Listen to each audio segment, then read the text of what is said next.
The Economist.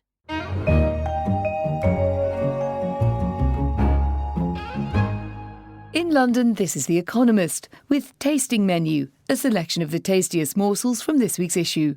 I'm Anne McElvoy and I lead Economist Radio. On our menu this week, DIY design in South Korea brings down the house, sewing sensors into skin, and why even intense stress might be good for us. But first, Erdogan's revenge, our cover line this week. After a military coup in Turkey failed to unseat the president, retribution has been forceful and swift. But the harsh reprisals risk damaging far more than just the country itself, as our cover line explained. Opposition parties, no matter how much they may despise President Recep Tayyip Erdogan, united to denounce the assault on democracy. Better the flawed, Islamist-tinged strongman than the return of the generals for the fifth time since the 1960s. Yet, alarmingly, the president is now eroding the very democratic society so many died to defend. About 6,000 soldiers have been arrested. Thousands more policemen, prosecutors and judges have been sacked or suspended.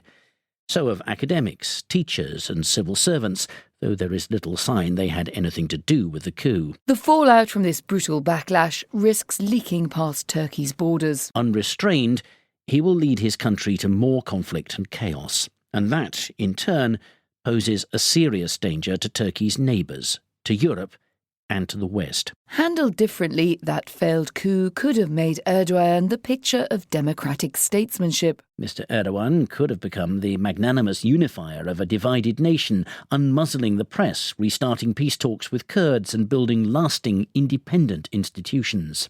Instead, he is falling into paranoid intolerance. And that is never an attractive prospect for onlooking financial funders. To stay afloat, the country needs foreign investment and loans, so it must reassure foreigners that it is stable. With Mr. Erdogan acting like a vengeful sultan, that will be hard. As Turkish democracy continues to be unceremoniously unpicked, elsewhere in the issue, we investigated an intriguing example of some rather smarter needlework. An article in our science section took a look at some innovative medical technology being tried out, or rather tried in, sewing sensors into the skin. Wearable and implantable medical gadgets are a promising technology. By continuously collecting information from patients, they make it easier to diagnose and treat whatever the problem may be. But most of the sensors in such devices have to lie flat against the body. That limits what they can do. So researchers are digging deeper into the problem. Their proposal? Putting sensors into thread. Thread has many advantages. It is cheap, flexible, and mostly tolerated by human bodies. Yes, some of you might remember sewing your fingers together in school, but this is a slightly more refined version. Electrodes for recording mechanical or chemical activity can be created by covering the threads with conductive ink. Sensors designed to measure physical strain, useful in monitoring wound healing, can be made by coating stretchy fibres with carbon nanotubes and silicon. Sounds exciting, but it might be best to wait until doctors try it first. In other words, don't try this at home. Not quite the message we were seeing over in South Korea, however. As an article in our Asia section explained, TV shows on DIY design are bringing down the house. A wife and daughter arrive home to find their living room transformed. Behind a partition, Daddy is sitting in a soundproof cubicle, strumming his guitar.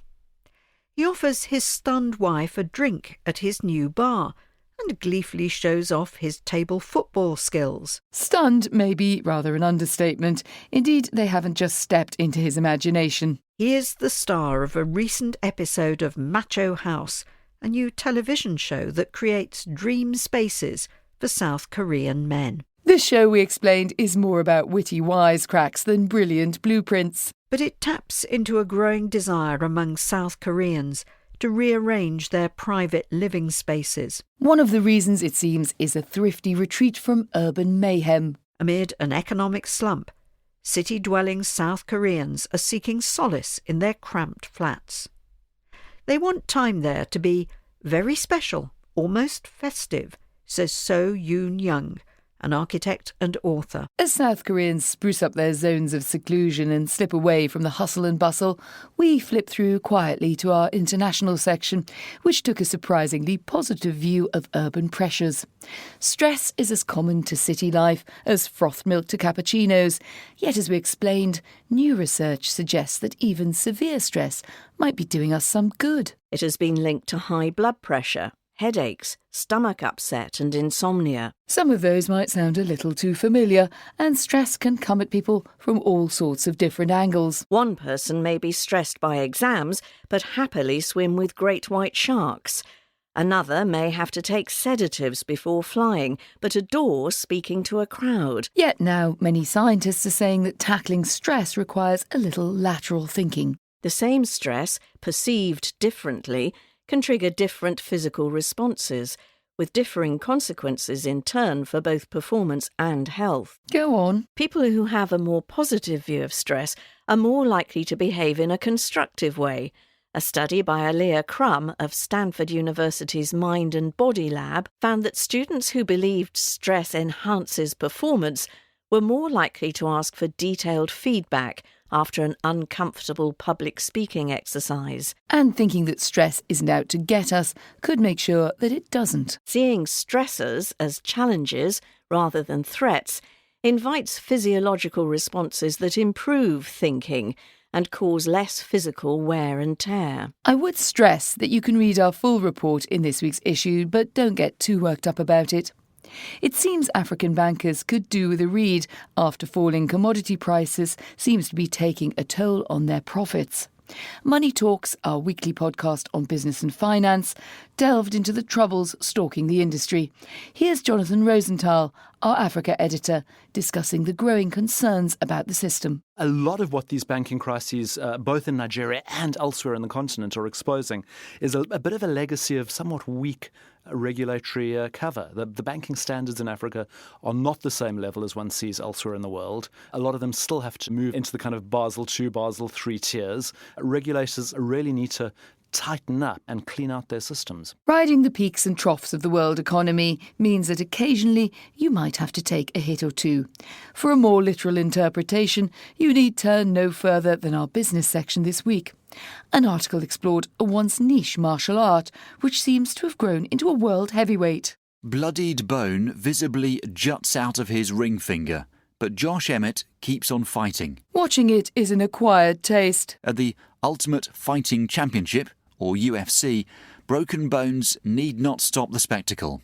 Violence sells. And in the case of UFC, a mixed martial arts league, it sells for $4 billion, the largest sale of a single sports organisation in history. That's certainly a punchy profit for the previous owners. For Lorenzo and Frank Fertitta, who bought UFC for just $2 million in 2001, this month's deal is a thumping victory. So why such a huge sum for some well-mannered fisticuffs? Live sports are commanding ever higher premiums for broadcast rights, as networks fear losing viewers' attention to the internet and smartphones. And that's left a nascent sport grappling with its new success.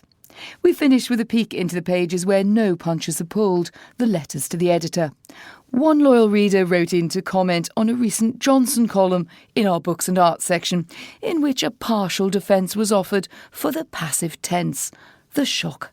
Jim Rhodes from Virginia lays out the cases in the battle of the tenses. Active or passive? An active verb can convey a powerful message. The most perfect sentence ever written is, Jesus wept. One subject and one active verb, conveying intense emotion. Biblical brevity at its best. Now his argument for the passive side. Isaiah's mighty prophecy, for unto us a child is born, unto us a son is given, and the government shall be upon his shoulder. Passivity sounding rather grand there, and for the even grander finale, Mr. Rhodes turned to the Declaration of Independence. What editor would dare touch this? We hold these truths to be self-evident, that all men are created equal, that they are endowed by their Creator with certain unalienable rights. The defence rests. or the case has been made by the defence. And our tasting menu was subjected to the Economist Style Guide and nonetheless presented by me, Anne McElvoy. Do send us your feedback via email, radio@economist.com, or on Twitter @Economist Radio. In London, this is The Economist.